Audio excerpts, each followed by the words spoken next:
Howdy, I'm Awful Nick, and in this video, I will have a 5-part guide on how to escape as a survivor in Dead by Daylight. Dead by Daylight is just a wonderful game that usually brings me nothing but joy and happiness. That's why I wanted to use some of my knowledge and experience to help out other, maybe less experienced players. If you like the video, subscribe. Or don't.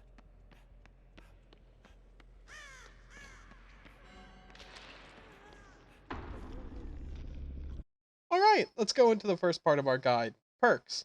Now, if you're an experienced player, you might be thinking, why do we need to go over what perks to bring? Dead by Daylight is a perfectly balanced game and all perks are viable. Well, you'd be absolutely right, but you need to know how to use those perks to effectively survive. With that in mind, I'm going to show you how to use 4 perks effectively to get you started. First perk is Feng Min's teachable perk, Alert.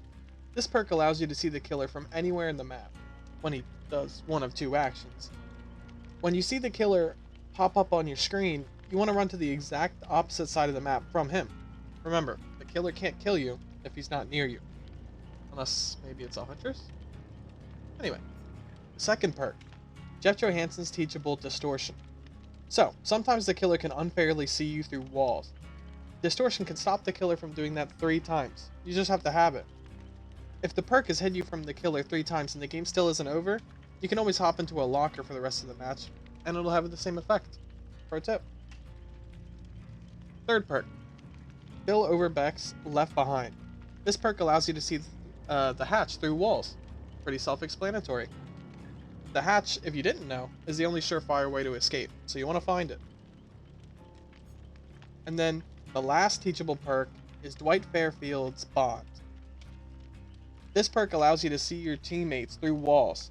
You may be thinking, how is that helpful? Well, in the unfortunate scenario of the killer actually finding you, you can always use this perk to run to your teammates and hope the killer finds them and chases them instead. So, may save your life. It's a good perk. Then, you can also run an item, if you have it. The best item is a key, since it allows you to open the hatch if the killer is toxic, and close it on you. So, there you go. Now that you got your perks figured out, you're ready to get into a match and outplay the killer. So, first thing you want to do when you get into a match is run and hide behind the nearest object. After that, you have pretty much 3 options on how to hide for the rest of the match. Option 1. Find a nice hiding spot where your character blends in, like a dark corner or a tall plant, and sit there. Option 2. Find a nice non-suspicious looking locker to cower in. Or option 3. Walk or crouch walk across the map while avoiding the killer's line of sight at all costs. Now, 1 and 2 might sound easier, and that's because they are. However, for some reason the developers made it so that if you do too well hiding in one spot, crows will show up one by one and fly over you while making noises the killer can hear. This makes it difficult to hide for obvious reasons. I assume it was put in to give the killer a chance at finding you, which he really doesn't deserve.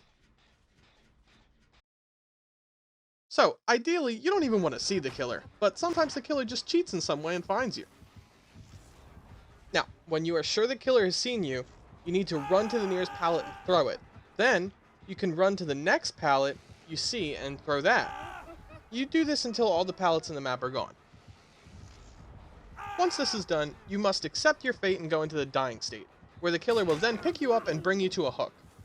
Once you are on a hook, you must try escaping, and if that fails, the game gives you a chance to struggle, which prolongs your inevitable death, but also gives you points. Note that there is a mechanic in the game that allows your teammates to unhook you, so don't be surprised if that actually happens in your game. Before we move on, let's go over an advanced technique used by some survivors. This technique is to crouch repeatedly after throwing each pallet as a sign of respect to the killer. Think of it as bowing. This makes the killer a lot more likely to stay by the hook they put you on and keep you company in your final moments. The Dead by Daylight community is a wholesome one for sure. So, you've outplayed the killer until all your teammates either died or disconnected. So now what? Wait, actually I think the devs patched out disconnecting with that 5-minute penalty thing, so scratch that part. But anyway, you're the only one left now and you know what you must do. Find the hatch. To do that, you must run around the map like a chicken with your head cut off until you hear or see the hatch. Then, you can go get your well-earned escape. Good job! The better player wins. Of course, you can always wait at the hatch until the killer sees you on it, and then bow to him before you leave. So, you either won or the killer was toxic. What do you do now? Well, you can do one of two things based on whether you lived or died. If you lived, simply type in the endgame chat, or if you're on console, send him a message saying GG easy baby killer. Or, if you died, call him a tunneling camper to remind him how toxic he is. Alright guys, you made it to the end of the video. Thank you for watching. And make sure to like and subscribe if you found absolutely nothing in this video useful. See ya.